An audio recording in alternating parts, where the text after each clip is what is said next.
আসসালামু আলাইকুম। এই ধরনের শেপ কিভাবে তৈরি করতে হয় এই টিপস অ্যান্ড ট্রিক্সটাই আমরা দেখব। খুব সহজে এই ধরনের রাউন্ড শেপ আপনি তৈরি করতে পারবেন। এই রাউন্ড শেপগুলো হচ্ছে গ্লাস ডিজাইনে খুব বেশি কার্যকর হয়।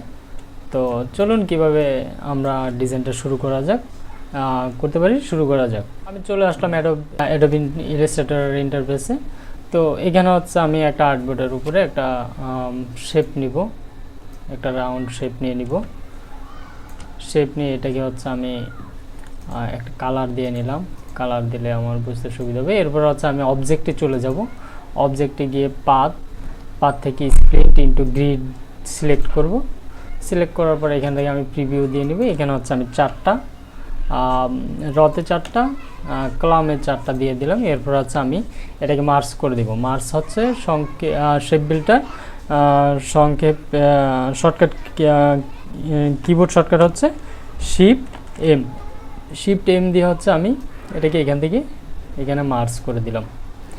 এরপর হচ্ছে আমি যেটুকু মার্জ করছি ওটুকু রেখে বাকিগুলো ফেলে দিব। এরপর হচ্ছে এটাকে আমি ব্রাশে নিয়ে যাব, একটু ছোট করে আমি এটাকে ব্রাশের ভিতরে ছেড়ে দিব। ব্রাশের ভিতরে ছেড়ে দেওয়ার পরে আমি এটাকে সাইজ ছোট করে দিব, যেন পরবর্তীতে আমার ছোট করা না লাগে। 20% দিয়ে দিলাম। ওকে, এটাকে আমি ডিলিট করে দিলাম। এরপর হচ্ছে একটা রাউন্ড শেপ নিব।